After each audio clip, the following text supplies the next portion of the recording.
Action. We're recording. Here we go. 1 second, 2 seconds on the board. Here we go. All right, we're back from the Barbenheimer. Barbenheimer? Want to try that again? Barbenheimer. Barbenheimer. Barbenheimer. It's not exactly English. So we're back from the Barbenheimer. This is Barney, Bilf, Seabass, and Condor. The Omega Condor. And we are the... An editor's note, I hope they inserted our name right there. First off, what did everybody think about Oppenheimer? Let's just... Oh, I am going to think... I think I'm going to say my thoughts first on Oppenheimer because I watched that film first. And I have seen that film twice now. And so I probably have more initial things to say about it. But my first thought on Oppenheimer is that, for once, the hype for the film and the marketing for the film really, for me personally, lived up to expectations in this film. I know that we're going to talk about the script because, side note, I've already had conversations off this podcast with one named Bilf, who doesn't think the script is as par to his liking as I liked it, but for separate reasons. It's Didn't a good blow you away? script. No, it's a good script, but I'll let Bilf explain his reasoning for it. But it's more of how it was written, sort of thing, is kind of how we separate. What I liked about it is that it was a no-nonsense script. I think it wasn't trying to be too dramatic. I think it was just I think the script was just trying to give you normal dialogue on what scientists would talk about in this scenario if they were making the bomb in real life. I think these are exactly the types of conversations that they were actually having in the room. It wasn't. They made the bomb in real life. Yeah, when they made the bomb in real life, I meant. So it wasn't. It didn't feel dramatized. Is that a word? Dramatized. Dramatized. Romanticized? Dramatized. Dramatized. Thank you. Dramatized. It didn't. The script didn't feel dramatized at all. It was like, it wasn't cinematic in the terms of like, where they're talking about, and then they split the atom, and then it's like cut to like a fucking explosion happening or something. No, it wasn't like that. They were literally just like, oh yeah, this guy split the atom.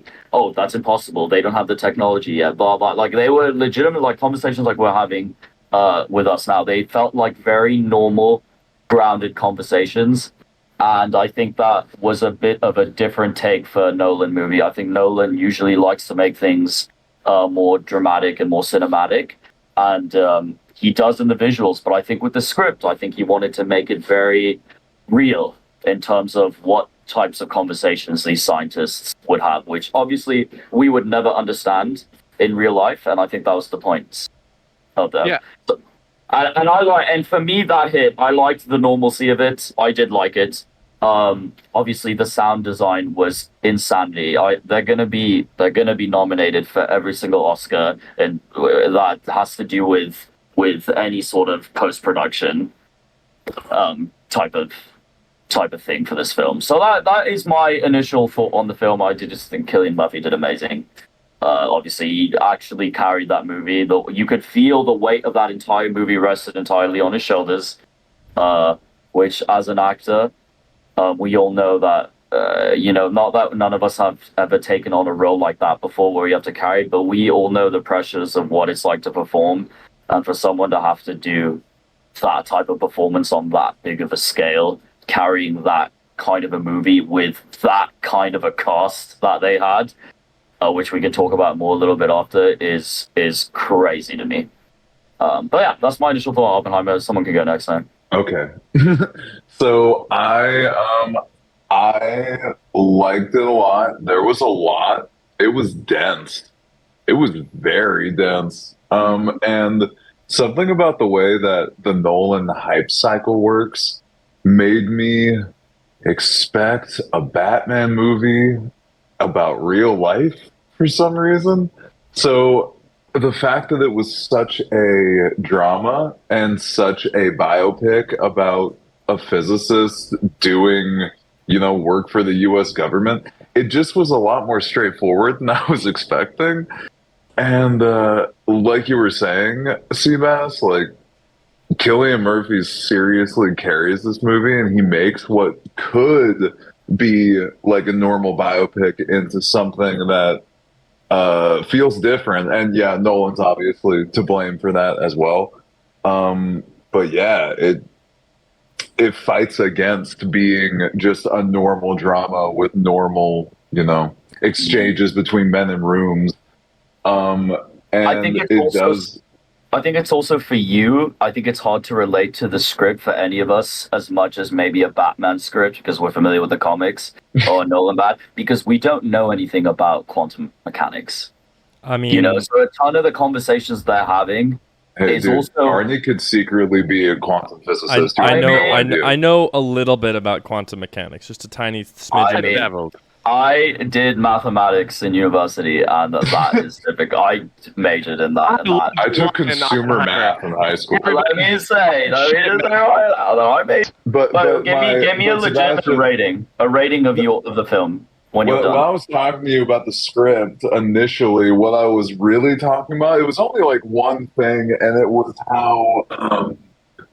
how the film used the legacy language. So a good example is the line about being the destroyer of worlds. The first time that happens is like during a sex scene, which Yeah. That he asks her to transcribe, or yeah, she asks dude, him to transcribe. yeah, Translate. a little silly. It had a Script. feeling like it had, and you were comparing it to the Robin line from Dark Knight Rises, and I think that that's accurate. There were a lot of Robin type lines. It was like there was a young senator from Boston. What was his name? JFK. Yeah, and like that was the one aspect of the script specifically where I was like, "Yo, bro, like." Nolan, There's not going to be a connected universe. Are we going to get the assassination movie of JFK? That's why Nolan is amazing at dropping these little Easter eggs and little windows where you think it can go to a sequel and then it never gets made. So that's kind of the Nolan thing to do. I mean, yeah, I just thought that the way that those lines were implemented, I thought was a little funny. And also, there's a constant, and maybe this was intentional, but there's a constant state of characters telling Oppenheimer things about himself that Cillian Murphy is not displaying or showing when he's talking to everyone else. In fact, he's incredibly icy the entire time. And it's just interesting that these legacy words that people are saying about him and his impact and who he is and the man that he is and everything, it just seems like they're saying it. And we're not really shown a lot of any of that. But then again, could be intentional. I think it's also kind of crazy how they just glossed over the fact that he was about to kill his own teacher. Murder in his own teacher, and then they just never brought that back up ever again.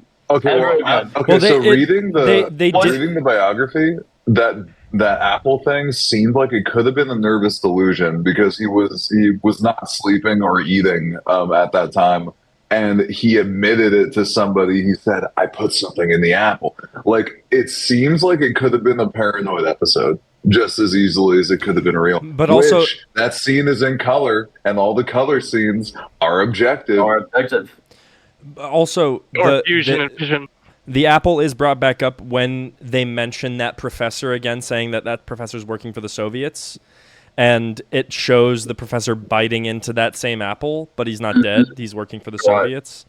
So, but I just think it's kind of psycho that they made him look like a fool one time, and his reaction to that was putting cyanide into an apple and killing his own teacher. I don't think that was the only time, though. I think it must have been a recurring situation because he's from the States, so they obviously have a certain disposition towards him because in the United States at the time they weren't taking quantum mechanics very seriously. Seriously, right. And this is an interesting wrinkle. He was a mama's boy. He grew up in a well-to-do family, and his mother and father doted on him, and he was the oldest. So you think he had mommy issues? Well, not mommy issues, but he was incredibly pampered and extraordinary. Like he's a prodigy, so he's used to being completely coddled. And which is an amazing point you bring up because I think it really tells his character arc in the story where he starts off as the cocky scientist, right? that knows everything or thinks he is the key to this new sort of weapon that they have. And then towards the end of the film, where he realizes that he's but a humble servant to this weapon, and he's just as regrettable about the work he has done, as compared to when he is at the beginning, where it's like all lights and show for him. So I like that connection that you make with that. Oh yeah, totally. Yeah, I mean, that's the cool thing about a movie like this is that it makes you want to find out more about the actual world because that's the lore. The lore is actual history. Do you have a rating? Do you have a rating for this film? I want to hear your rating for it. Out of 10. So technically, I did rate both Barbie and Oppenheimer on Letterboxd, and on there, I gave them 3.5 each. Actually, I gave them both the same score. Really? Out of what? Interesting. 5 out of 5. Out of 5. Letterboxd, the Letterboxd rating. Yeah. Okay. You know what? I'm not shocked. I'm not shocked by your rating of both of them. That is probably where I would think you would put that. But something I didn't mention, and Sebastian, I know you saw it the first time in IMAX, but the second time you saw it with us, and when you did, we saw it on film, right? On that IMAX 70 millimeter. And dude, that format, like every time Nolan does a movie, he likes to do more and more shots that are for IMAX. But dude, this one in particular, like when he's able to make a full movie in that format, it's gonna be crazy. But I think it's just down to But I just think the technology's not there yet. That's what I'm saying, dude. He's marching forward and he's making, and him and his cinematographers are making the technology ready.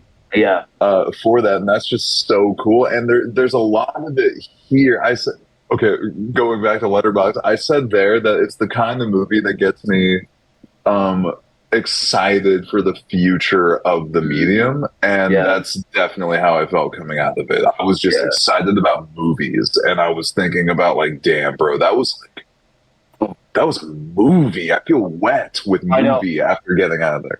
I was thinking about some of the shots when I was laying down in bed the other night, and I was thinking about how some of these shots would look with the full 70 millimeter sort of print on it, the full like that vertical, beautiful vertical thing. And some of the shots that they weren't able to do that in, I thought about them and I was like, my God, this would look so amazing if they did this whole film like that, you know? One day. We're so close. I mean, obviously he's showing us that it is. Yeah, the shot of Killian just staring into the water, which is basically almost the abyss. Let's call it the abyss, really.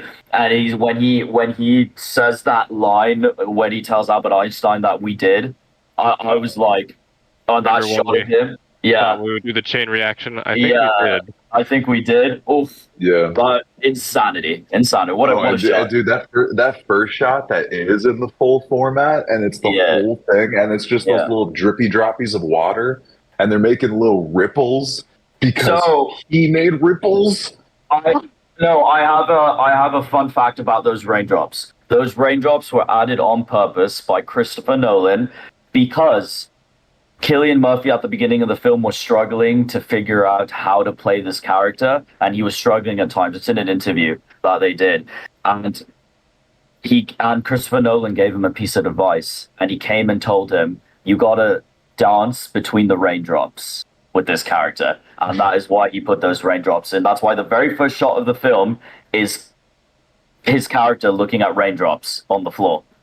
And that was a pullback to his first piece of advice that he gave to Cillian about how to be Oppenheimer.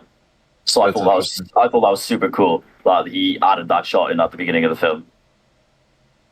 I like the weird metaphors that directors give leading actors. That reminds me of Paul Schrader said to Joel Edgerton in their newest movie. Paul Schrader's advice to him was, "You are not the waves. You are the beach, and the waves hit you, but they will go away."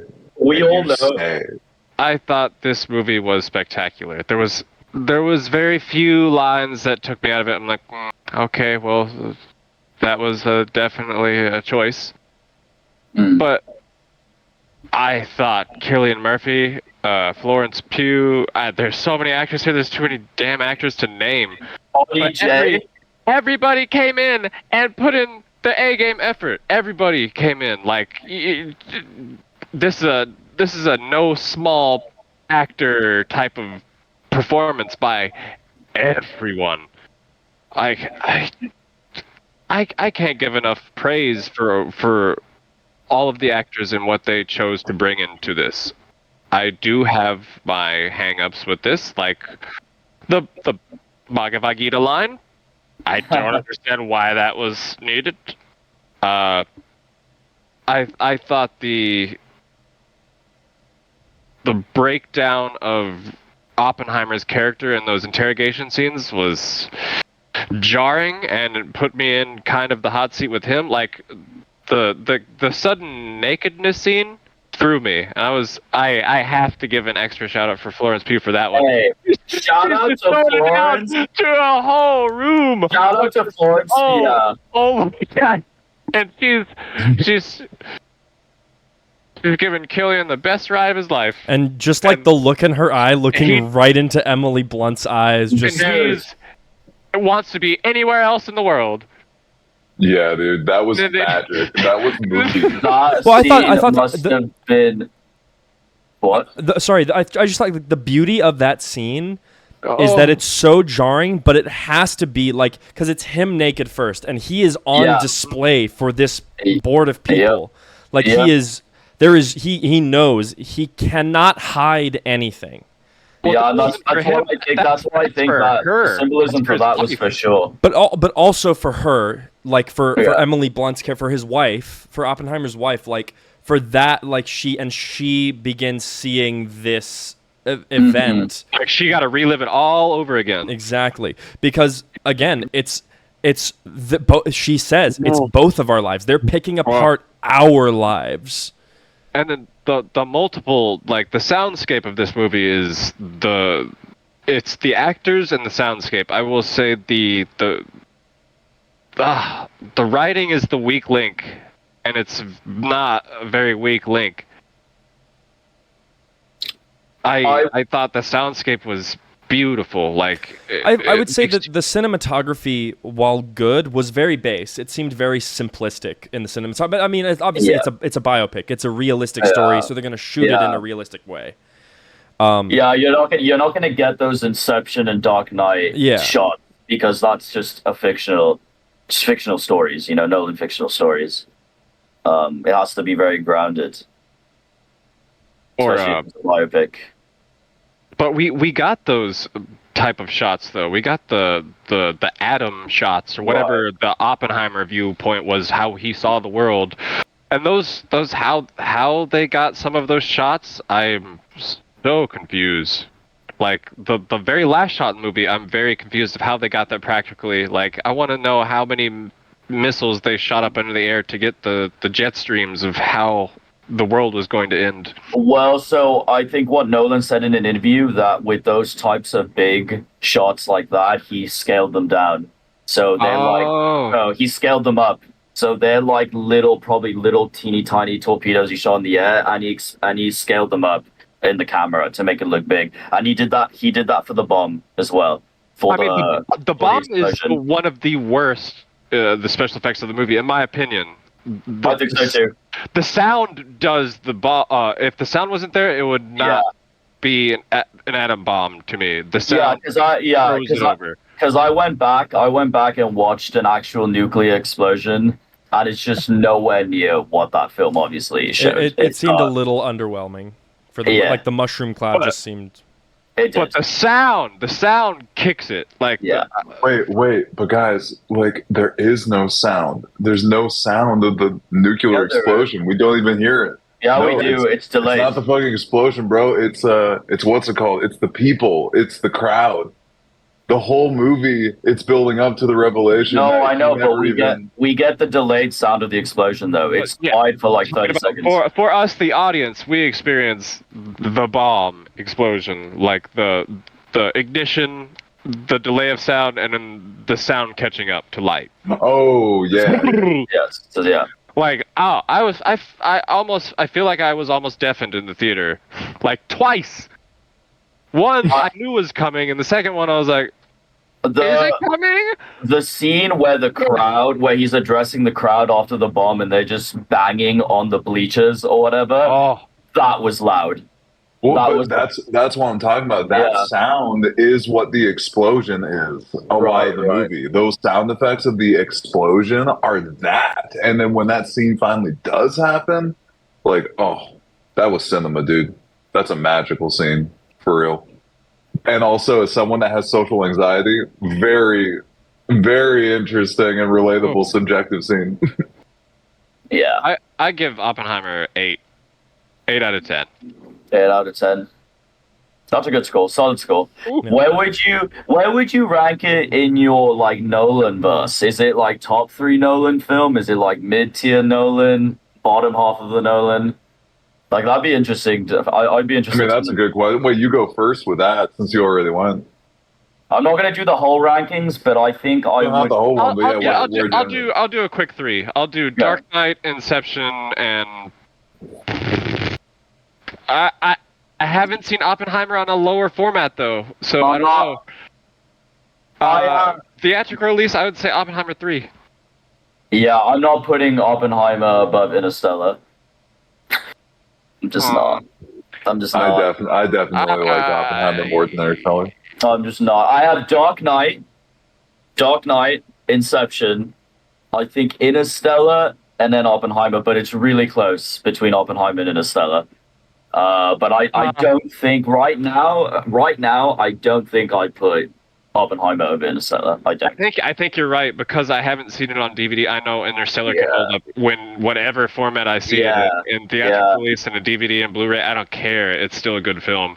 Yeah. Oppenheimer might be like, it's good on streaming or DVD, but it's really meant to be seen in theater. Like Interstellar, you can see. Yeah, that's my problem with this film is I know it's not going to translate as well. And I listen to the Interstellar soundtrack to this day, so... Yeah, well, let's talk about how he didn't use Hans Zimmer for this film.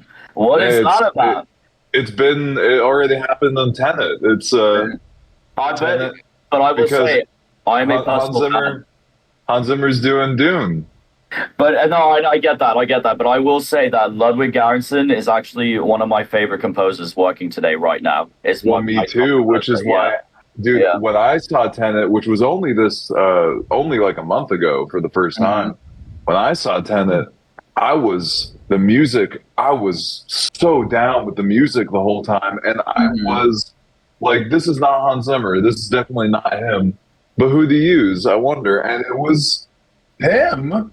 And I was very surprised because I also like him a lot because Childish Gambino, he was Childish Gambino's producer for a really long time. Yeah, so I've been a fan of his music style for a very long time, and on Tenet, it was incredible, and here, like, bringing up that prestige level, dude. Like, and for those of you that don't know, Ludwig Göransson did The Mandalorian, and he did Boba Fett. Ooh, he is responsible for both. That's great, because Boba Fett's theme song was the best part of that show. Boba Fett's theme song is the best part. No. The Luke scenes are cool. I cannot get behind CG Luke. I can't do it. He's good. What they made it so good in that show. I'm not saying it's bad. I'm saying from my perspective, my opinion, I would rather them just cast a look-alike actor rather than plastic his face over somebody else. I mean, technically, this way. They're still casting an actor, but they're not having to pay him. And I take issue with that. I take issue with that. That's a separate problem for sure. But we can we can talk another day about Boba Fett because I'm going to be honest with you as well. The best part about Boba Fett, in my opinion, they did Mandalorian. Is the Mandalorian episodes in that show, and it's really unfortunate. They did Tamora Morrison so dirty in that show, and a little aside thing, if you haven't been keeping up with everything Lucasfilm, Tamora Morrison actually sat down and had a meeting with Kathleen Kennedy and the Star Wars executives at Lucasfilm talking about how they can keep Boba Fett alive in this universe because he doesn't want Boba Fett to be forgotten. So Tamora Morrison's actually fighting for his own character right now. Well, good. So he deserves I hope he gets it 100%. Because I think, like, his performance is great, but like they need to do something with him. I mean, I just think they went the wrong direction. Character to the Mandalorian. It's not that. I just think they went the wrong direction as character. They made him a good guy instead of the baddie that he's supposed to be. They gave his character to the Mandalorian. Yeah. Like, he's supposed to be a baddie. He's supposed to have a jetpack. Where's his jetpack? Why is he wearing a skirt and no jetpack? They took a badass with no name, doesn't really say a lot. Bounty hunts. That's cool. His best episodes are when they first introduce him in season 2 of The Mandalorian. Yeah. His best episodes are from the Mandalorian show, not even his own show. Which is it's technically 2.5. Like, they should have kept him a villain. They should have never called that show Book of Boba Fett. The only reason they did was for the song. By the way, just really quick, to your point, Condor, I hate the current practice of hiring a body that looks close enough to an older actor and then CGIing their face, modulating the voice. I hate There's no human performance in that. Like, the beginning of this Indiana Jones movie. You and I saw that very differently. Okay, but I was fully awake for the beginning.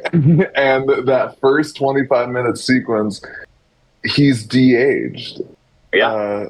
Electronically, and he sounds like an 80-year-old man the whole time. When just de-age the voice. And they've already had a whole movie with a whole opening sequence where he's a young guy and he's played by a freaking actual actor. And that was one of that young actor's first breakout roles, and he became like a star after that. And it's like, but young Indiana Jones in the interview though, in an interview could though, have been the next River Phoenix. All I'm saying. In an interview though, he says that he recorded no dialogue for that beginning sequence. A bunch of it was brought so that from was archive. Someone else. It was real? no. They brought Lucasfilm has access to every audio archive. So they brought in a bunch of audio from his Star Wars and indie films and mixed them all together to make dialogue for that. That's gross. That's gross. Yeah. I don't like where we're going. Can we push past this? I kind of want to. I want to say say my piece on Oppenheimer now before we move on. I want to hear that. Wait, what's your rating, Justin? you said 8 out of 10. 8 out of 10. Yeah. All right. So, I really liked watching Oppenheimer. Actually, there was a point where I kind of I dozed off for half a second, and the sound design brought me back because it was like a loud shift in sound, and I was like, "Oh wait, I'm watching a movie. I can't fall asleep. I have to talk about this later." So it did have in the middle of the movie, like around the 2-hour mark, I would say I was having trouble holding my attention to it. It was having trouble keeping my attention. So I'm like, okay, I get it. The bomb went off. They've succeeded. What more is there to say? And then the second movie started. Exactly. And I'm like, I looked at my phone. I'm like, holy shit, there's an hour left of this.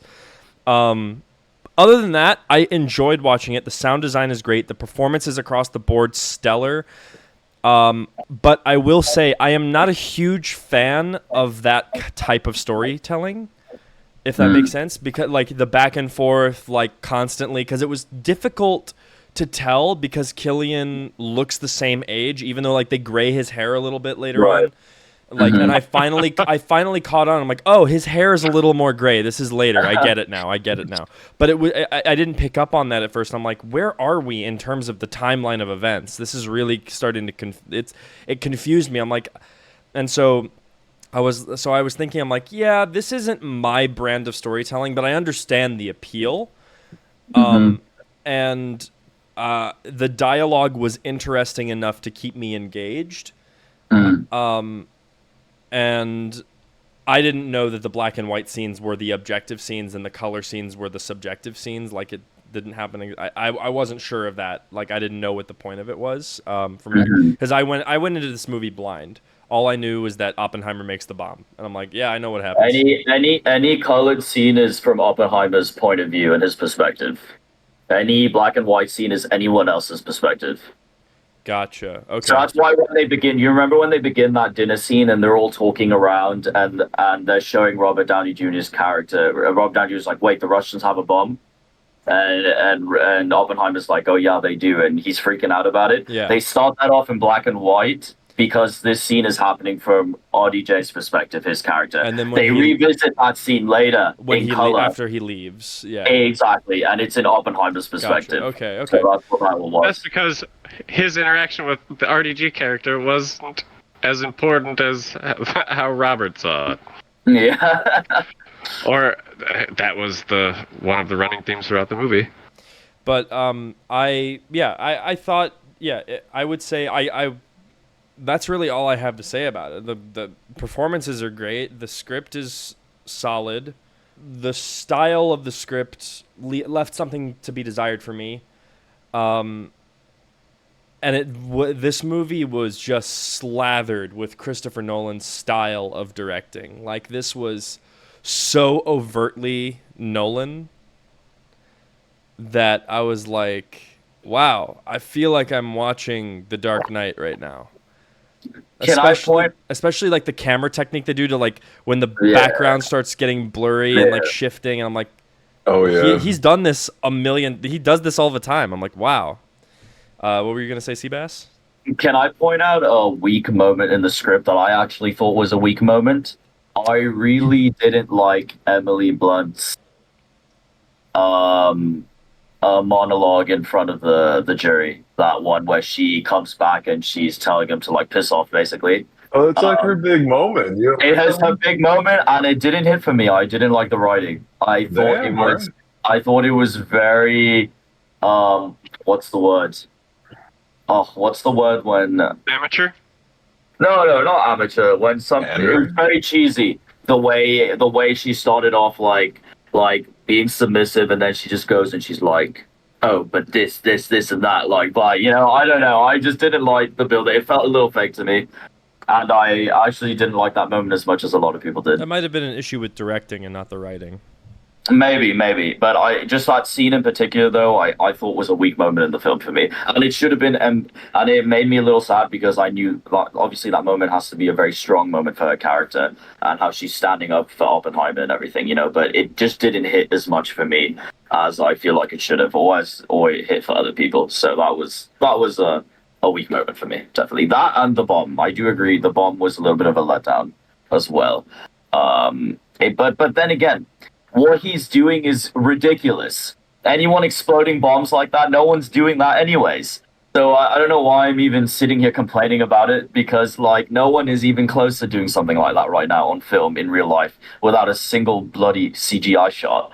So a VFX shot or anything like that. So yes, I shouldn't be complaining about a bomb that, of course, we're never going to explode a nuclear bomb for a film, because that's just stupid. Why didn't he use a real? For a man who recreated a CGI black hole, I can let it go. Like, exactly. Like, that bomb was way good enough. It got the point across. But it was Emily Blunt's kind of scene that really I thought was the weakest moment for me in that film. It just didn't hit for me. Interesting. Yeah. I mean, for real, like, the only real sour moment for me was just when he was, like, having sex with her and he was like, I am, become death. Oh, yeah, the destroyer of worlds. Read that. Now? Yeah, like, you want me to say it right now? Your finger is covering an important part. I can't. All right. Destroyer. All right. Is that where it's at? Okay.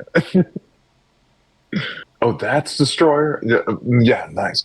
Can we talk about all the Nolan cameos that we got in this film? Goldman. Who else was in it?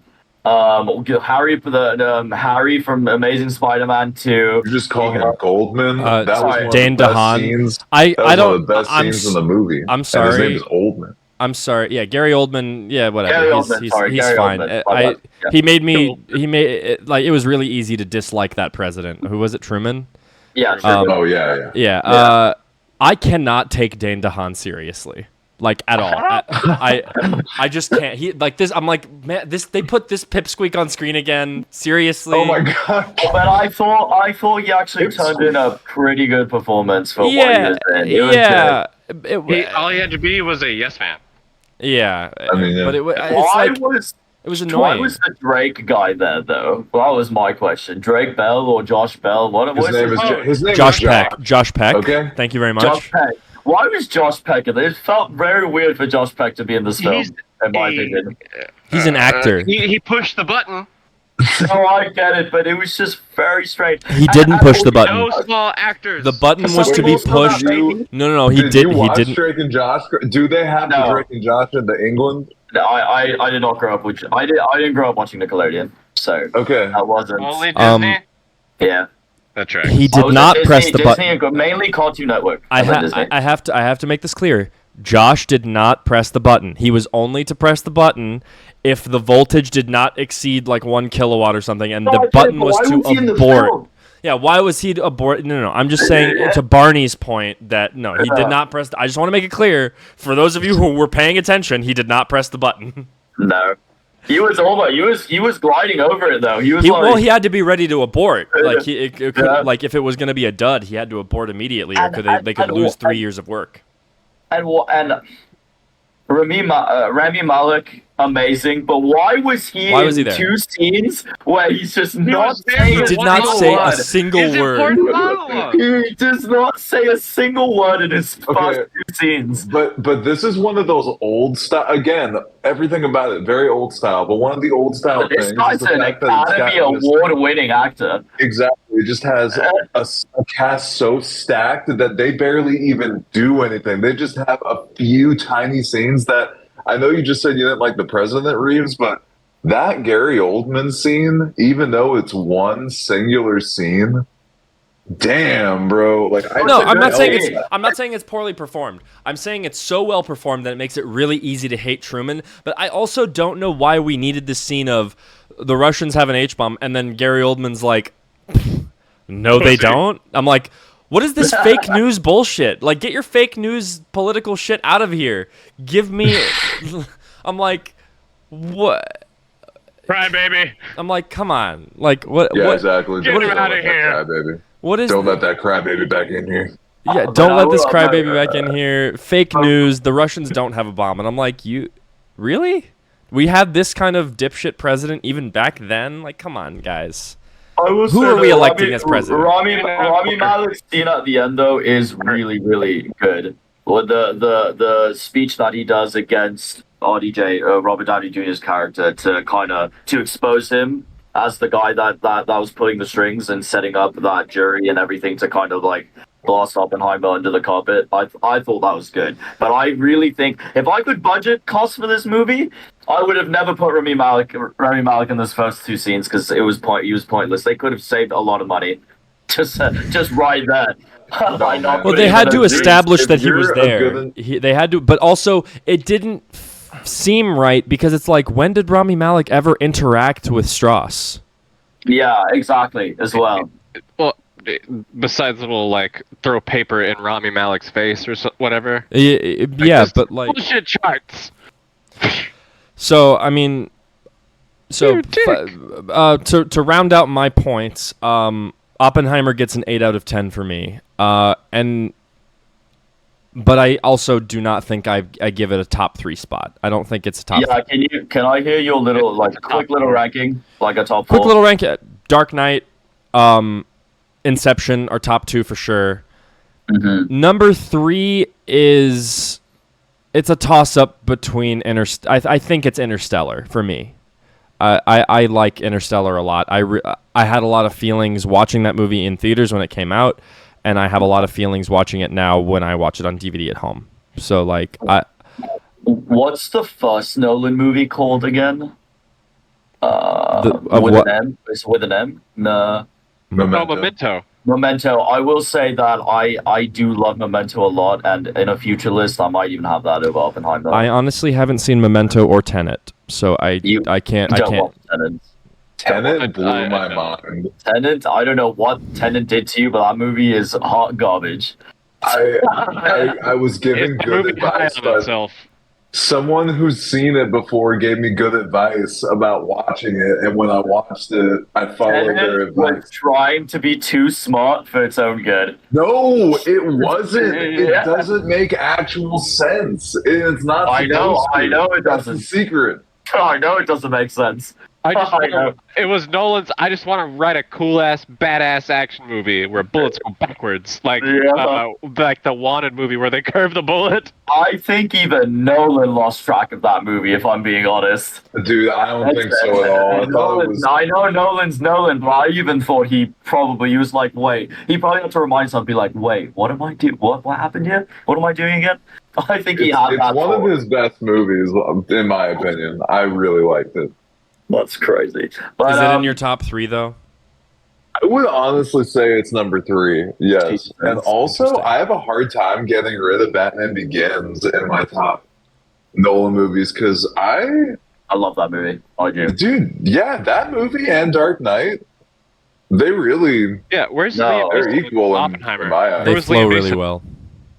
They're not equal though. Let's not get that. Let's not get that. No, they're crazy. not. They're not equal, but they. Last time I rewatched Batman Begins, like that beginning shot where it goes from all of those bats doing the thing, and then it becomes the flowers of the Gotham, of like Bruce Wayne's garden.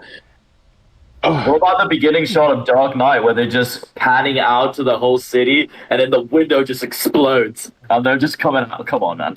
Dude, I just rewatched both of them and you're right. I'm just saying Batman Begins, like Dark Knight was so good that people tend to just think that it wasn't as good as Dark Knight, and I'm just not sure that's true. That's I think Batman Begins and the Dark Knight form. I think that's the perfect duology of films. Yeah, I agree. I agree with that. I agree. Yeah, me too. Very I don't know. The more I watch The Dark Knight Rises, though, the more I do like it over the years, I will say. Oh, I liked The Dark Knight Rises when I first watched it. The more I did too, but I don't like it. I didn't like it anywhere near as much as I do now. I will say I will say that they actually, I don't think he needed to make The Dark Knight Rises. Because he didn't need to, but he always wanted to make it a trilogy. Yeah, I know. Yeah. But honestly, like, I think The Dark Knight has the perfect ending for Batman. Agreed. But I guess it would have been interesting to see the effects of Rachel Dawes later on him, and I think that's what Dark Knight Rises did. Yeah. I did personally want to see how that death ultimately affected him later down the road, and obviously we got a hum at Christian Bale.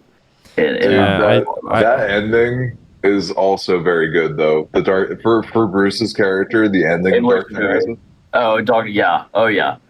I love that ending. The coffee scene. One of my favorite endings ever. The music is like swelling. Michael Caine's just like. Michael Caine's just like. I'm right here, but I see you. I see you over there. Oh, and also, of course, like tying back to Batman Begins, at the end when he's just like, when Batman's last words before dying to like give a little wink to Gordon are like, even if you put a coat over a little boy to let him know the world's not over, and then he like zooms up, and then Gordon's like, Bruce Wayne, like Bruce Wayne, it's Bruce Wayne.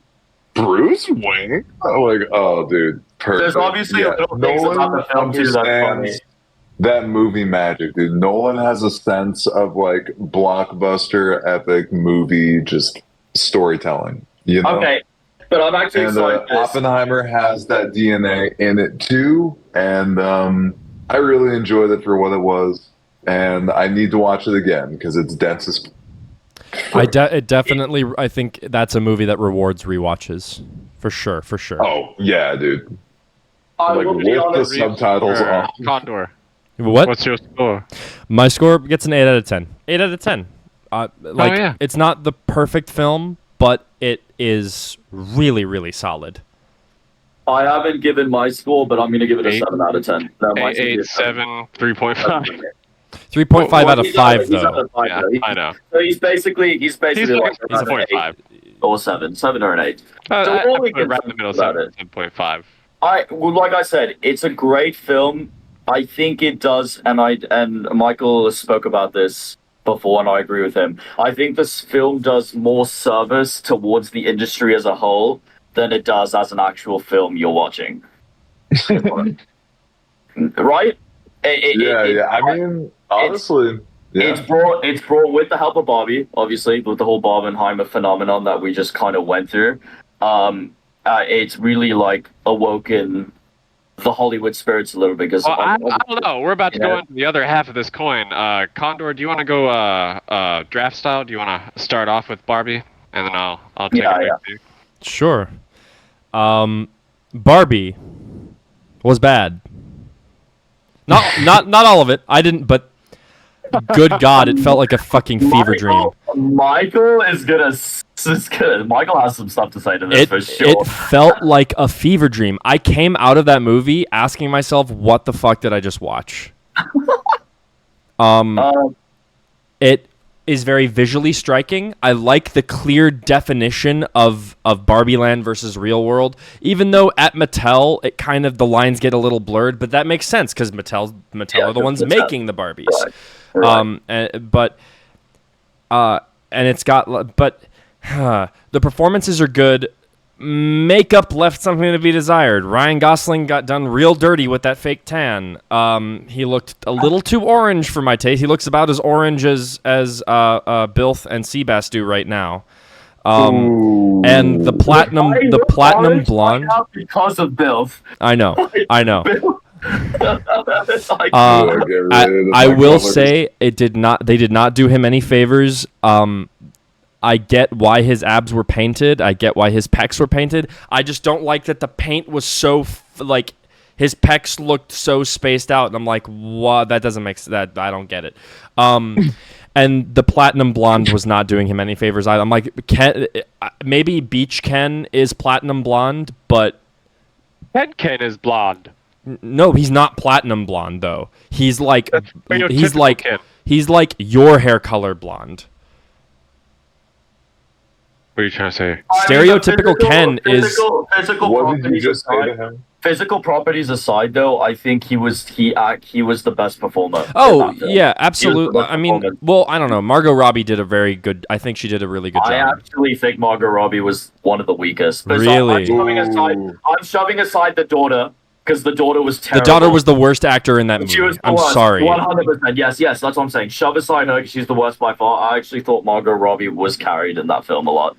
Nah, I thought that those two lead performances, Margot Robbie and Ryan Gosling, were. I thought it was Ryan and Anna Ferreira. What's her name? America Ferrera. America Ferrera. I thought them two carried the movie. No, they didn't, because they weren't given anything interesting to do. America Ferrera was. America Ferrera has the message, and she says it at the very end. That's it. Yeah, but so continuing on with my points. I said this to Bilf last night after I came out of the movie, but it felt like the writing, like the writers took turns. They had one yellow legal pad and one pen between the two of them. And Greta started writing the movie with the first scene and then flipped the page, gave it to her husband, and he was like, cool. And he didn't read the previous page and just started writing a scene. And that's what it felt. It was so, the tone was so disjointed. It was tonally dissonant. The scenes did not flow amazingly. Like there were fun bits that I'm like, oh, that was a fun scene transition, or like I really enjoyed the practical effects in this movie. Like there are things in this movie I enjoyed, but in isolation, I did not like it as a whole. Like looking at the whole picture, I'm like, this was kind of messy. Did Noah Baumbach help write this? He was the co-writer. Yeah. Greta Gerwig and Noah, what was his name? Baumbach. Yeah, they wrote it together. Okay. And it just this is their third screenplay together. I knew they collaborated, but I didn't know that he wrote. He was credited. He was credited as one of those. Oh yeah. It's them too. Yeah. Okay, got it. And I'm trying to form a coherent thought right now because I'm doing this off the dome, but Basically, my thoughts are Barbie Land is what they describe as the reverse of our world, where women hold all the power and men are essentially second class citizens. Right. But it seemed like they were holding that to the extreme. Kind of. They were extremes on both ends. It was like the real world was extremely male dominated, and Ken took all the toxic traits of that and brought it back to Barbie Land with him and turned it into the Kendom. And then, but on the flip side of that, Barbie Land, when they trick all the Kens into fighting each other to see who's going to give which Barbie attention, they're like, oh, look at the Kens, they're so dumb, they're destroying each other. When the Kens start fighting each other, but then they realize they're just on a journey of self-actualization and becoming a brotherhood of Kens rather than a rivalry of Kens. And I'm like, why are the Barbies making fun of the Kens when they're not actually observing what's going on with the Kens? Because they're going through the same emotional journey as the Barbies, but they're making it a joke. And that's what the Greta was saying, is she was trying to put the onus on, look at what you're doing to these Kens. Okay, yeah, but then the Barbies continue on and deny the Kens their right to vote. Like straight up deny their Kens the right to vote. I mean, the Kens were gonna do it to the Barbies though. Yeah, but the Kens were going to do that to the Barbies, but the Barbies were brainwashed. So, like, it's not that they didn't. Like, they probably would have had the opportunity to vote, but they would have voted for the Kens because they were brainwashed. So, did they have a vote to begin? Anyway. No. Exactly. So, bottom line is that, like, Will Ferrell, CEO of Mattel, says we can put everything back to the way it was. And President Barbie says that we don't want everything to go back to the way it was. And I'm like, what do you mean? It already is. As soon as you got back into power, and then the narrator says someday the Kens will have as much pull in Barbie Land as women in the real world do, and I'm like, so you're acknowledging Kens don't have as like anywhere near, like, they're essentially indentured servants in Barbie Land. They're waiting to get Barbie's attention. Like they just stand there. They don't sleep anywhere. They don't go home. They stand in their place, and they wait for Barbies to look at them and say hi. And they have a bad day if that doesn't happen. What do you rate it? 6 out of 10. 6 out of 10. That's not as bad as I thought you were gonna rate it. 6 out of 10. It's not a bad movie. It's just it's not doing what it wants to do very well. The little girl at the beginning calling Barbie a fascist when she first gets, I'm like, she is like, she hates her mom for what seems like no reason. Her mom is very loving, seems to be very supportive, but we don't see any of that. Like, Barbie is getting these feelings from the mom, but we don't see that. We get little flashbacks and then we get flashbacks out of context, and then we get those flashbacks put in context, but we don't see the conflict ever. It's not coherent storytelling. Movies. 6 out of 10. Barbie Land. My reaction to Barbie was, so obviously I didn't play with Barbies growing up. What? So I don't know much. So I don't know much about the lore about Barbie. I actually recently found out not too long ago that Ken even existed. I didn't even know. How many Barbie novels have you read? Ken was a thing. How many of the Barbie animated movies have you seen? Barbie Extend. Barbie and Rapunzel? Barbie and the Nutcracker? Barbie Princess and the Pauper? Come on now. But in all honesty, though, I found out that Ken was a thing. I didn't know that a Barbie had a Ken. I always thought Barbie was just Barbie and there was no other like character or whatever. Would you say the Barbie is popular in England? Yeah, but very popular. But I just wasn't privy to those types of toys when I was a kid. I didn't grow up with Barbies. If I did grow up with Barbies, then it would have been different. I would have known the law a little bit more, but because I didn't, I don't know the law that much. And I'm sure there's law, because there's law with everything. There's no lore. Each Barbie has a career. There's really that's all I knew. I did know that. I did know that there's like Beach Barbie, or there's like a stereotypical Barbie. Stereotypical Barbie, which is what Margot Robbie played, was stereotypical Barbie. So yeah, my initial thoughts are, I thought it was a good film. I think it was very enjoyable. for what it was. I was entertained. Yeah, I'm not going to say I wasn't. I equate this film with how I bring this film up a lot, but I'm going to do it again. I equate this film with how I feel about Jumper. Not a good film. That is quite literally a jump. Film. Yeah, not a good film, but not the best film, but hella entertaining. Hella entertaining. And that's what I thought. Barbie for me was more of like, I watched a very serious film. I needed something a little bit more on the light side that was going to make me enjoy, chill a little bit, and have some fun, and have some like nonsensical fun. And that's what Barbie did for me. Like I said, I thought Margot Robbie was good. I didn't think she was the best out of a performance out of all of them. But do I think she carried the film? Absolutely, she did carry the film. But I really, really enjoyed Ryan Gosling's performance. I thought it was light. It was so funny. And it was very different from a usual Ryan Gosling performance that we see, because he usually plays very dramatic characters. So it was really, really fun to see like a funny side of Ryan Gosling for once. And I thought it was lighthearted. I loved America Ferrera. I love the way they kind of dropped the whole theme of the film with that one monologue that she says to awaken all the Barbies from their Ken trance or whatever they're in, whatever it is that they're in. They're brainwashing. They refer to it as brainwashing. Yeah, brainwashing or whatever it is. I loved it. I wish that monologue was given to a character that had more weight narratively. Like, no, I get it, but you should have. And I'm so glad I did this. While that monologue was happening, I turned around and I looked at people in the audience, and I saw hundreds of women shedding tears, including Lauren, who was sitting right next to me, started shedding a tear. And then that made me click, and it was like, damn, we really don't know what it's like to be a woman. We really don't know what it's like to be a woman and how hard it can be to be a woman. And that way, and looking at the audience and looking at the women out there was insanity. It touched me in a way that I would never understand. But I really thought that was a really strong moment, and that's why I really liked American Ferrera's character. I agree with that point, because the same is true for the Kens. Like, because the Barbies don't understand what it's like to be a Ken and how hard it is being a Ken either. Right.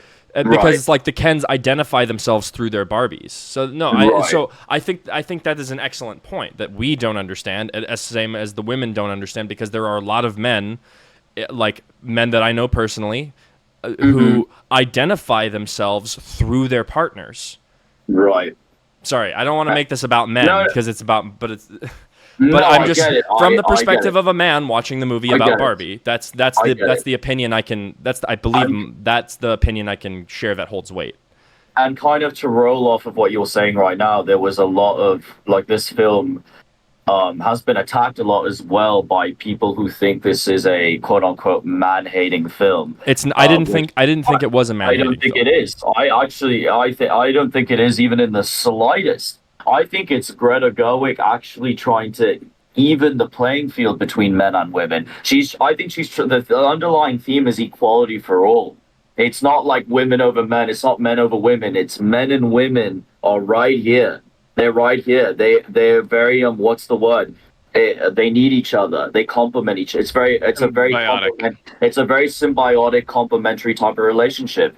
And because I feel like Greta tried to kind of say that, it doesn't surprise me that a bunch of these people are like, oh yeah, there's just another reason for feminists like Greta Gerwig, who is a publicly known feminist, and she does amazing in that front. Oh yeah, she's just coming up. This is an excuse for her to make a man-hating film. No, it's taking the patriarchy down a notch and putting everyone at a more complementary, even field, because we need each other. It's not about men ruling the world, sort of thing. So I thought I really liked that. That's just me. Though. I just remember the point I was trying to make earlier. So and it relates to this, is that like how it's not about men and women being one over the other. We have to meet in the middle, and there has to be an ebb and flow between the relationships between men and women.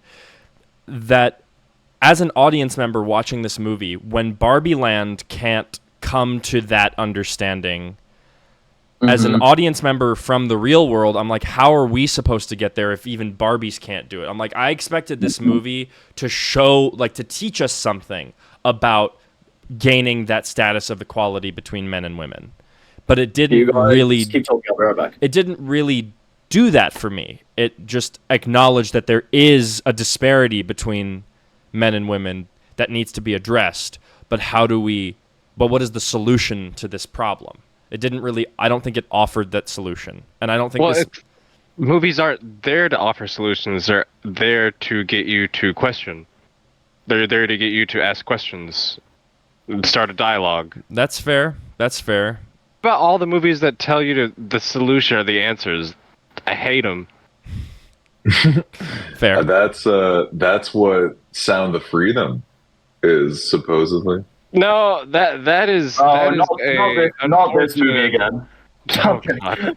True story that's been blown out of proportions to whatever side of the aisle you stand on. Yeah, Bill, I'm very interested to hear now what you thought of Barbie, because I know you thought highly of it. So I want to... Oh, totally, yeah. Yeah, I want to know why you did. Well, I mean, for similar reasons to Oppenheimer, honestly, the fact that it was, helmed by a director that has, like, a very clear voice, and who consistently churns out, like, very high effort, high quality films that people do want to see. And, the fact that this movie was in development for a long time, and it could have been made with a bunch of other people. It almost started Amy Schumer. Which we talked about all that too, as well. Like Amy Schumer, the Anne Hathaways and all that. Thank God it didn't happen with him. Robert. Well, that's what I'm saying.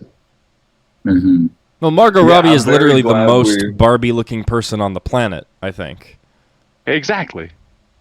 It's not even about that. I think this movie did a service with hiring Greta Gerwig as the director. Oh, yeah. No, I'm just saying that combination is perfect. This movie was really well directed. The shot compositions, the sets, the direction for the actors was amazing. It was great. I just thought the writing was the weakest link. The tone was it was tonally dissonant, and the message, there were so many different lanes that they had open that I was just like, wow, pick one and go with it, I really do agree with that. Like, kind of similar to Oppenheimer, my biggest grievance is the script with this one, because it is pretty good, especially for, like, a movie like this, which, that's a whole other thing. The fact that it's, like, a brand movie, so it's judged on a different kind of scale.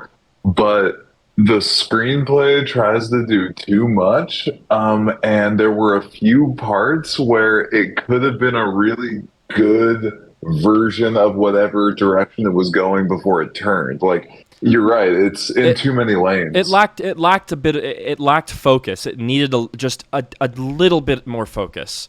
Because like it could have been between the daughter and the mom. Because it's like Barbie is trying to understand these feelings she's getting, and that's the A plot. The A plot is Barbie goes to the real world, fish out of water. Then B plot, mom and daughter.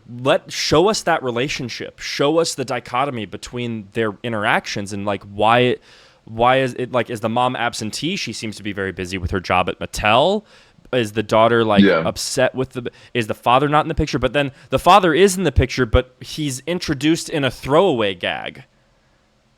Okay, that was the one kind of part where I was like, okay, that's a little, that is a little man-hating, to just have the husband be, he's only speaking bad Spanish the entire time that he's in this movie. Well, I mean, no. I mean, like, I admire him for wanting to learn Spanish to better connect with his wife. Good for him. But the fact that me too. But his own daughter, like, yells at him for appropriation in, like, the second scene that he's in. Yeah. Can we also talk about, in big perspective too, how because this film has done so well at the box office, and I think Greta Gerwig now retains the title of highest female director box office performer ever. That's great. Can we talk about now how Warner Brothers dished out on their Twitter page that they want to turn Barbie into a cinematic universe now. No, the fuck they do not. I have thoughts on Yeah, that. they do. Yep. Yeah, they do. They've already got like some 50-some films in the works. It's in new MCU, baby. And you want to know who the DC universe is? Oh my fucking god, I cannot stand that shit. It's Hasbro, baby. It's Mattel, we but are not. It's Hasbro.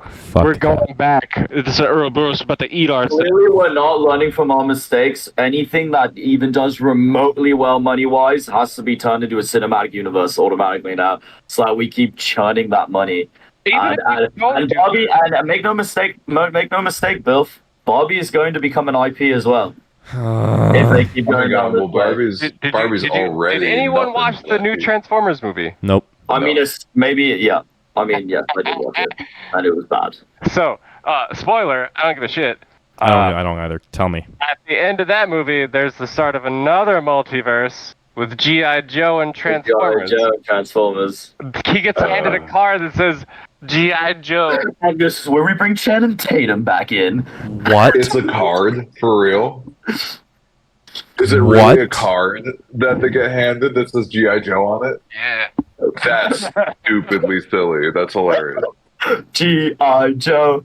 Hey, listen to me. I have been gunning for a Star Wars Marvel multiverse for a long time now. You know what? Just put Star Wars and Marvel in Kingdom Hearts. It's a long time ago in a galaxy far, far away, and Jedi get teleported into the MCU into good old Earth 119 or whatever our Earth is, 666, whatever it is. It's not. Bill, what are your ratings for the Barbie movie? What is it? What's the MCU? It's 199996 or something. Because yeah, the MCU got it wrong. The MCU just got it wrong.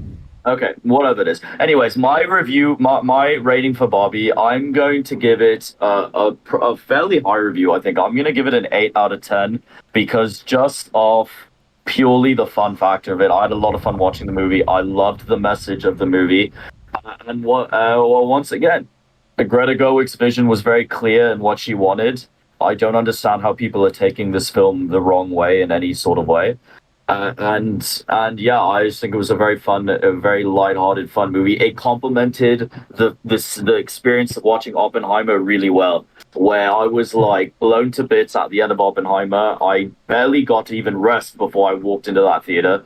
We went it was only 10 minutes before that movie and the other movie started. I needed something that was lighter and more comedic and didn't take itself that seriously as well a lot of the time. I thought it was a breath of fresh air. 8 out of 10 for me.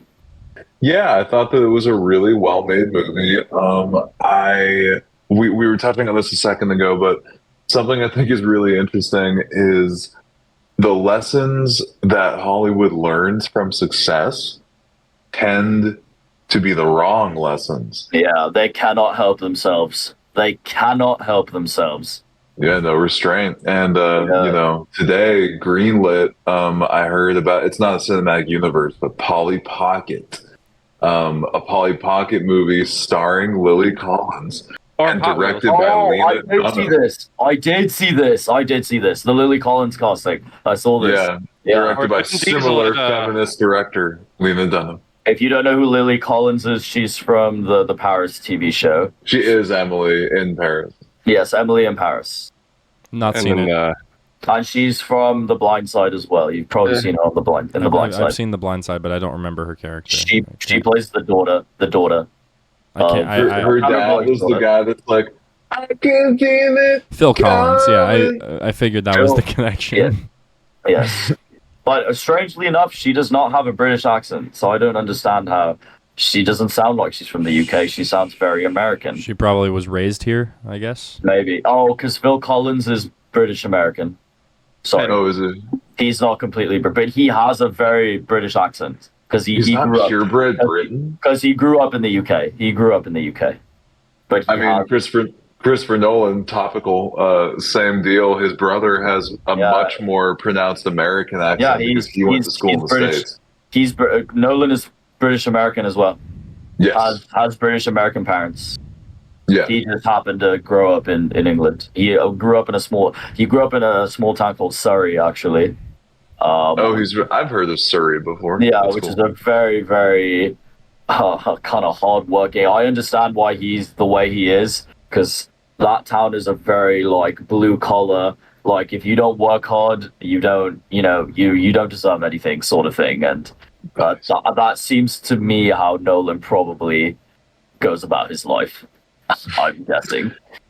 Well, yeah. So those director types. I think Greta Gerwig is one of them. She's much earlier in her career than Nolan is, but I think that is the lesson I wish that Hollywood would learn from this weekend is that when you have respected directors that constantly do high quality work and people have gotten wind of this, so they're willing to buy tickets to their movies based on them. Because Barbie is an IP, but at the same time, the hype for the movie is very much, heightened by the fact that it is Margot Robbie playing Barbie, by the fact that it is Greta Gerwig. Because if you do this cinematic universe, Greta Gerwig is not going to direct a single one of those films. I guarantee you.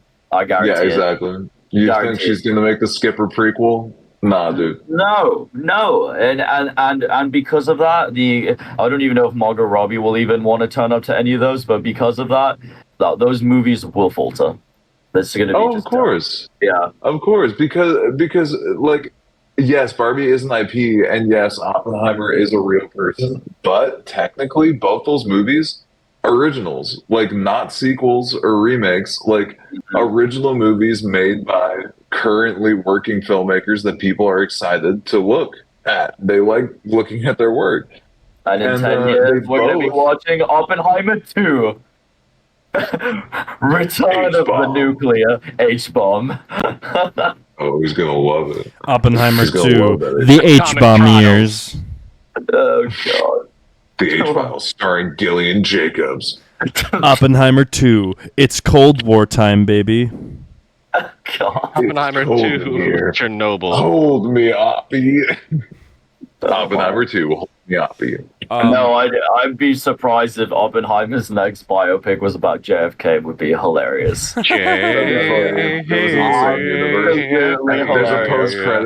There's a post-credit scene. JFK will return like Thanos. JFK will return. You know what? It's honestly, that's probably the prequel to Forrest Gump.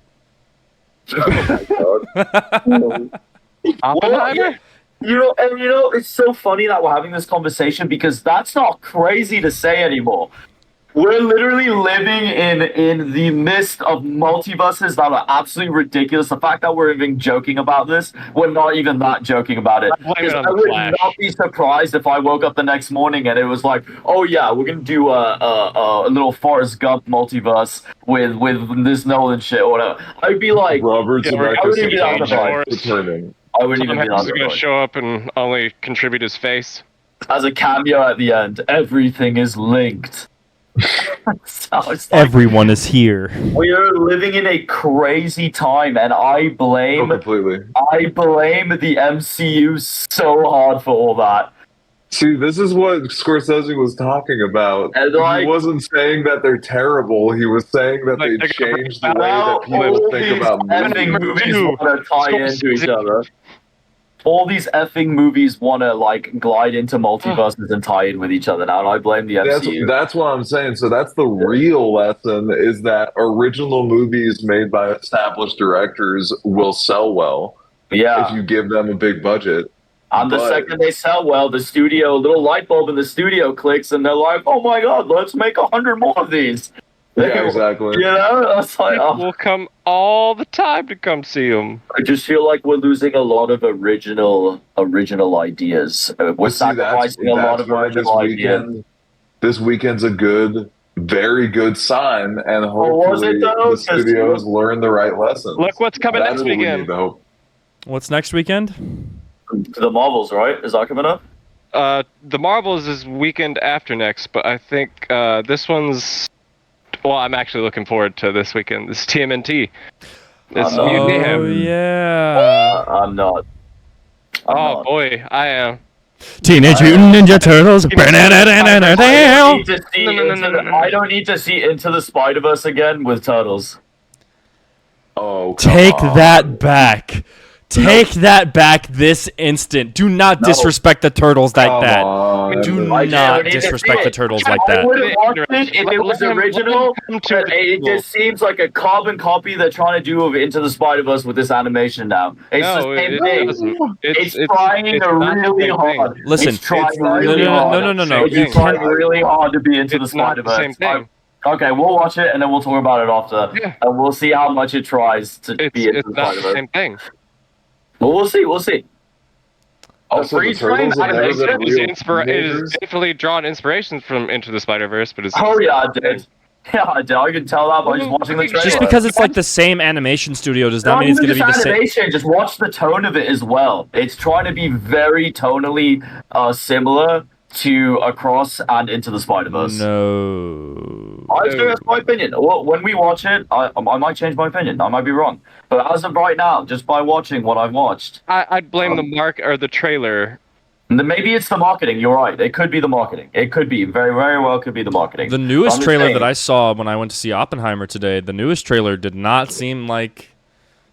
No, it doesn't seem like Into the Spider-Verse. No, not at all. When is there a scene of Miles going grocery shopping with the other Spider-Men? Yeah, exactly. Oh, you don't know that. What was like, oh, please. You don't think there's going to be a scene of Donatello just walking down the street grabbing pizza? Not Donatello, Michelangelo? Absolutely. That's what we're saying. It's the same thing.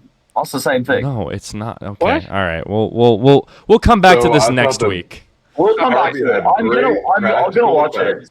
Now I just want to go watch it now to see if I'm right or wrong in what I'm thinking this film is going to be.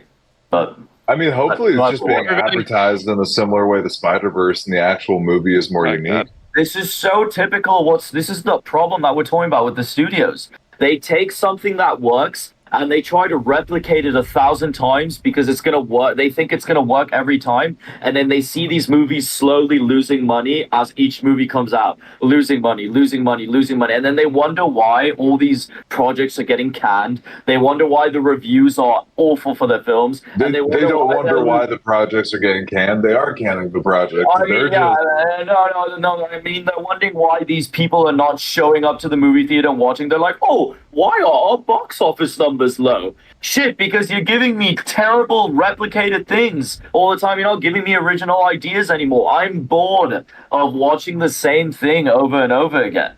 You know? That's what happens when business majors are in charge. Yeah, because it's a numbers game for them. They think do the same thing the same way every time. It'll work every time. And it's just not like that in the arts. It's not like that in this industry. So it has to be a happy marriage. Art for art's sake doesn't sell. I mean, yeah, I'm just tired of the replication. I really am. I would like some new ideas, some new stories. I will commend Barbie for being an original film. Like the story is not by any means original, but the original property of having a Barbie movie that is not just a remake of another story. For example, like all the animated Barbie films we've got over the years in our childhoods. I will say that I like that it was an interesting concept of having the Barbies essentially their souls. I don't even know what to equate the life-size Barbies with in terms of like them in relation to the dolls. But see, that's what I'm talking about with the screenplay being in too many lanes. It did not think that through. It just uses it as the inciting incident, almost like that was from one draft, and then it wasn't a part of the other drafts. Yeah. And, she's got these connections to her human, like she's getting cellulite. Oh, and then as soon as they come together, those connections stop. Mm-hmm. And it would have been a much more rewarding film if it explored that more. And she wanted to be human. That was her whole goal. So that makes more sense to go down that road and just cut the Ken fuck shit completely. Like the scene, cutting. I literally I'm sorry, Barbie said it herself. Ken is superfluous, and it's really unfortunate to say that, but Ken is superfluous to this story. So were the Mattel execs. So were the Mattel execs. Yeah. Because it was a bunch of men who had no bearing on Barbie's personal journey. And I'm like, I literally, and that's what bogged the film down for me so much, is that, like, give me one or the other. Honestly, give me one or the other. You're dipping your hand into too many different pots. You got jambalaya over here and chicken noodle soup over here, and then you got fucking minestrone right here. I'm like, you're mixing up all these different soups. Some of them aren't even soup. And it's just a confused mess. I don't know what my taste buds are feeling. It left a bad taste in my brain, but there is a good coherent movie in there somewhere, and I wish I got to see it. Oscar nomination for set design, though? Absolutely. Oh, yeah, absolutely. Oh, yeah. Absolutely. That Barbie World or Barbie Land set is incredible. Oh, yeah. And all the costumes. And also, honestly, I do disagree with the makeup thing, Condor. I do like the way that people look, especially characters like Alan. Okay, but no. I'm saying Ryan Gosling had the worst makeup out of everybody. Like, he looked like his makeup did not look good. I actually really like Simu. I don't know. I like Simu's character as well. I like Simu's character a lot as well. Who? Yeah, I mean, all those Ken actors were actually very good. I'm not saying they were bad. It wasn't a bad performance. His makeup was just bad. That's all I'm saying. Oh, yeah, no, this isn't about the makeup thing. I was just saying in general, those Kens that they gave speaking parts to were they were all solid. The Kens, the Allens. Can I just say how horrifying the concept of Midge is? To be perpetually pregnant? I don't even know what it's like being pregnant to begin with, but it sounds horrible, just awful. And she is in third trimester. It's not even like first trimester little baby bump. She is super about to burst, baby cakes. But she can remove her entire stomach. Wait, what? And take out the baby. You can. Wait, what? Why does she not do that? Why does she want to be? Right? Is it because of the postpartum depression? Oh my god. It's gotta be. Greta Gerwig has to have thought this through. Yeah. She's like, I don't want to give birth. I'm just gonna keep him in there forever. And I'm like, that sounds awful. Do you know what's funny? Do you know what's funny as well about this sort of going back to the set design for Barbie is that going to the marketing campaign, ridiculous marketing campaigns for both these films. By the way, I have never, especially Barbie. I have never seen. Dude, Oppenheimer just dropping that nuke on Hollywood. That was crazy. Yeah. I have never seen a marketing campaign for a film like I did for this one for Barbie. Like, that was crazy. You know that they built the set really early on, that set for Barbie Land, and they invited influencers to come spend a night at this set, sleep over at this set. It was all over TikTok. They were spending nights at this set, and these TikTokers were making videos on the set promoting this film on the set of Barbie. Like, they went crazy with this marketing. That sounds like a logistical nightmare because none of those dream houses look safe. Yeah, in any sort of way. But if you see it, there's a bunch of them. They come into the Barbie set and they're given these like pink PJs to spend the whole night in. Like, they're all matching in pink PJs and this and that, and they're like chilling by the fake pool or like making food, and like they're like vlogging. They're like vlogging the whole experience. This has been reported on, but the marketing budget was higher. I heard that the marketing budget turned out to be more than what it would cost for the movie to be made. Yeah, it was like 300, like 300 million or something like that. 200 or 300 million. Yeah, I think it was like 150 million, and the production budget was somewhere around 145 million. Okay. So nickels and dimes at that point. I don't get it. The first commercial I saw was the first scene of the movie. You don't like that? I just don't. Well, considering the first scene of the movie has no bearing on the plot, you might as well. This is true. Yeah. Plus, I thought it was very cool of her to make an actual film reference instead of I will say something you would associate Barbie with. When I saw like that opening scene paying homage to 2001: A Space Odyssey, I was hooked. I was like, tone set. I know exactly what I'm watching. What's funny about that too? I looked at the audience again, And it made me feel really old, but a bunch of these people watching that, I could tell on their faces that they didn't know what that was from. Oh, of course not. Oh, yeah. I could tell on a lot of their faces that no one made the link that this was from something. And then I saw the occasional, like, person my age was like, 2001: A Space Odyssey, or whatever. They were thinking it in their brain, and I was like, wow, they really don't even understand this reference right now. I was hooked. I was like, okay, tone set. I know what I'm watching. I knew what I was watching until I didn't know what I was watching. And that's why I didn't. That's what bogged down the film for me. Right. Yeah. Well, what was your rating for it? I said 6 out of 10, but I will. I think we've all rated it at this point. Actually, we have, but I said 6 out of 10, but I'll bump it to like a 6.8. It's not. It's like right on the cusp of 7 for me. It's like there's so much that held it back for me in terms of like wanting to enjoy the movie. What did you rate it, Bill? And Justin? Oh, 3.5 out of 5 is what I gave it initially. I got 6 flat. 6 flat. Oh, interesting. Yeah, we're being harsh with these two movies. These two movies that have practically saved Hollywood right now. These movies are saving Hollywood right now, or not saving it, but keeping it from destroying right now. They are like on. Barbenheimer is right now the only like little finger left that's holding them on the rope before falling. Yeah, but if what you said is true about Barbie becoming a cinematic universe, they're shooting themselves in the foot as they're hanging on. They are doing it. I say let Hollywood die. If that's the case, I think a lot of people have wanted that secretly for a long time. Condor, to that train of thought, I have been thinking something along those lines that connects to Oppenheimer. In the fact that film is old, right? Like film is an older medium now. Yeah. And back at the time they made the nuclear bomb, films existed. And one of the dudes that worked on the Manhattan Project, he was the head of the electrical part of the Manhattan Project. And when he left, he joined a research center and he became like a programmer and he made like code and whatnot. And he ended up being the dude to make the first ever recreational video game that was not made for any other thing other than entertainment. Wow. In like 1958. Computer game in 1958. Jeez, okay. But it was called Tennis for Two, and it's a freaking simulation of tennis. Tennis for Two. So Pong. Yeah, it's multiplayer. So Pong.